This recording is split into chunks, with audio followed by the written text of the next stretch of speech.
मतलब है कि जजेस में इत्तफाक राय है, वो जो आज़ादी के इजहार की राय हम बात करते हैं कि मुख्तलिफ लोगों ने मुख्तलिफ शिक पर अपनी राय का इजहार किया, वो उसके हक में भी हो सकते हैं, वो उसके खिलाफ भी हो सकते हैं।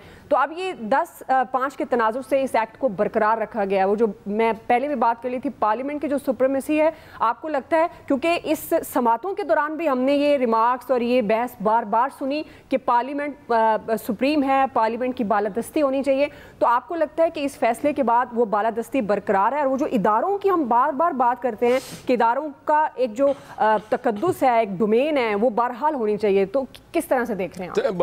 असल बात तो ये है कि ये जो आज सुप्रीम मान लिया गया पार्लियामेंट को, ये अल्लाह करे बरकरार रहे, क्योंकि बहुत से मामला फिर आ जाते हैं जिसका बार बार हवाला भी दिया जाता रहा इस समात के दौरान, ये होता रहा। अब इशू सिर्फ इसमें जो रह गया कि माजी से इतलाक नहीं होगा। अब ये बिल्कुल ठीक बात है कि आप समझें कि वो पंचायत वाले सिस्टम से ये फैसला हुआ आज का कि 5-10 है, फिर 6-9 है और फिर 8-7 है, और 8-7 जब होता है तो वो अगेंस्ट चीफ जस्टिस एंड हम ख्याल जजेस हो जाता है ना, जब वो फैसला आता है जी। कि वहाँ चीफ जस्टिस और उनकी टीम हार जाती है, वो दूसरी टीम जीत जाती है उसमें।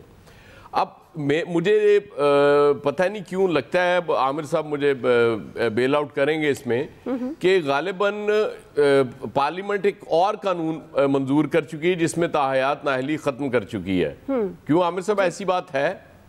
जी आमिर साहब। जी बिल्कुल, और उसके ऊपर कोई फैसला नहीं है। नहीं बिल्कुल सही है। इसका मतलब ताहयात नाअहली को 5 साल के कानून से मुतबादिल करार दे चुके हैं। इसका मतलब ये है कि ये माजी से ना भी हो तो कोई फर्क नहीं पड़ता। अच्छा, मतलब क्योंकि मेरे कायद भी अहल हो गए, मतलब कम एज फार एज जहांगीर तरीन और नवाज शरीफ का केस।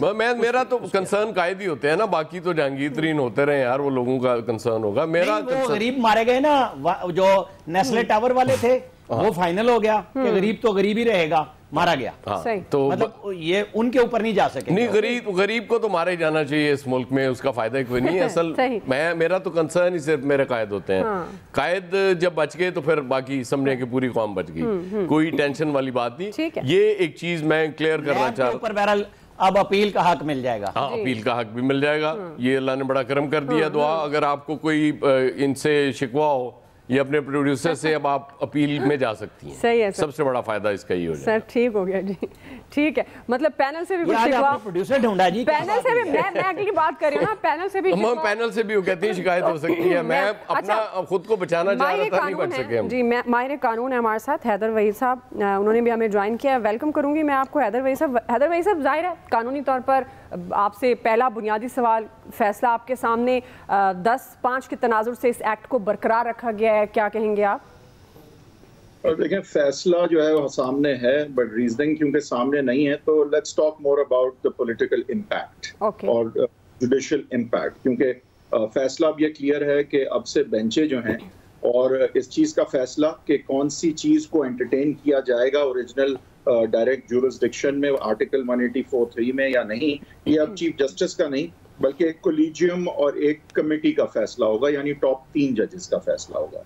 अब प्रैक्टिकली इस वक्त क्योंकि सीजेपी जो हैं वो और सीनियर प्यूनी जज जो जस्टिस तारिक साहब हैं, वो काफ़ी हद तक हर चीज़ में हम आहंगी उनकी नज़र आती है, तो मुझे नहीं लगता कि कोई बहुत ज़्यादा वहाँ पे हम फ़र्क देखेंगे। मेरे ख्याल से अगर अकेले भी चीफ जस्टिस फाइज ईसा साहब तश्कील देते बेंचेस की और फैसला करते कि कौन सा केस एंटरटेन किया जाएगा 184(3) में या नहीं, तो बहुत ज़्यादा फ़र्क या में भी कोई फ़र्क ना होता। अगर वो खुद अकेले भी ये फैसले कर रहे होते, तो इन दी इमीडिएट एटलीस्ट मैं कोई बहुत ज़्यादा इस पर्टिकुलर प्रैक्टिस एंड प्रोसीजर का जो एलिमेंट है केस का, मैं ज़्यादा उसका कोई इम्पैक्ट अभी इमीडिएटली नहीं देख रहा as far as the political arena is concern. जाहिर है हमारे लिए ये बड़ी खुशाइन बात है, क्योंकि इस एक्ट में बहुत सारी खुशाइन बातें थी, बल्कि सारी ही खुशाइन बातें थी। अब ये और बात है, इस कानूनी बहस में नहीं पढ़ूंगा क्योंकि मेरे पास फैसला नहीं है, और उसकी मैं फिर एक सवाल रखती हूँ।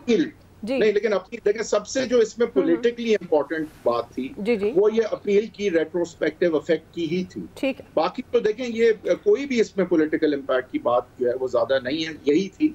और ये बात बिल्कुल दुरुस्त है कि इस वक्त इलेक्शन एक्ट की तरमीम के बाद मियां मोहम्मद नवाज शरीफ साहब के हवाले से तो 5 साल इनएलिजिबिलिटी मुकर्रर कर दी गई है, अगर आप जो है वो सदाकत और अमानत के पैमाने पे ना भी उतरें और आपके खिलाफ फैसला हो भी, लेकिन वहां पे एक सुप्रीम कोर्ट की जजमेंट है और अगर वो शिक को चैलेंज किया जाता है, जो कि अभी मेरे इल्म में नहीं है कि किया गया, फैसला तो डेफिनेटली नहीं है, and that law is on the books at this time. Mian Mohammad Nawaz Sharif साहब as far as his ineligibility सदाकत और अमानत के हवाले से कंसर्न, वो जो सुप्रीम कोर्ट का फैसला था उस पे उनकी खत्म हो चुकी है वो मुद्दत, and he is eligible as far as that is concerned। बाकी उनके जो तो ये हैदर भाई साहब, ये जो सुप्रीम कोर्ट ने एक्ट की माजी से इतलाक की शिक 8/7 से मुस्तरद की है, कानूनी तौर पर इसको कैसे हम समझेंगे, ये एक तो समझाइएगा।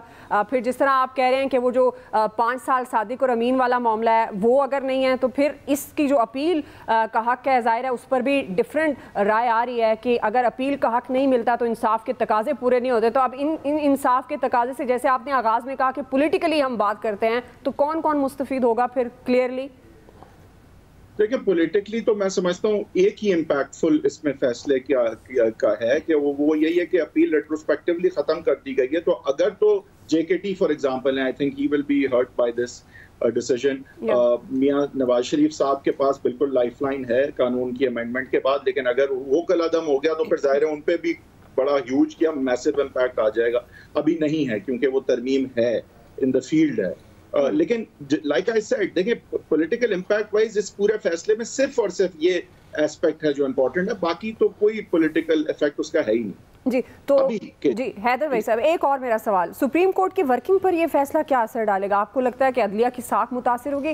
वो जो हम सुप्रीम कोर्ट वर्सेस पार्लियामेंट एक जंग की सूरत हाल पिछले कुछ टाइम से देख रहे थे और फिर इदारों को हम बड़ा मलाइन करते थे, तो आपको लगता है कि ये अब उस चीज़ों से निकलने की एक एफर्ट है ये फैसला? देखिए, मेरे ख्याल से तो चीफ जस्टिस साहब ने इसी की नवीद दी है कि सबको साथ चलना है, और मेरे ख्याल से कोई टकराव की जरूरत नहीं है। कुछ खींचातानी होती है, लेकिन ये पिलर्स हैं और एक स्टेट के ही तीनों पिलर्स हैं, ये कोई दूसरी स्टेट का पिलर नहीं है। जुडिशरी और लेजिस्लेचर और एग्जीक्यूटिव एक ही स्टेट को खड़ा किए रखे हैं, अपनी जो है वो पिलर जो है वो एक ही स्टेट के हैं ना, किसी और स्टेट के तो नहीं। तो लिहाजा साथ चलना तो उनका जरूरी है, लाजमी है। अगर वो साथ नहीं चलेंगे तो हमारा स्टेट गिर जाएगा। पिलर्स है ना हमारे। तो आई थिंक खींचातानी होती है और हो चुकी, और आई थिंक अब मैं नहीं देखता कि कोई बहुत ज्यादा महाजराई होगी इस हवाले से।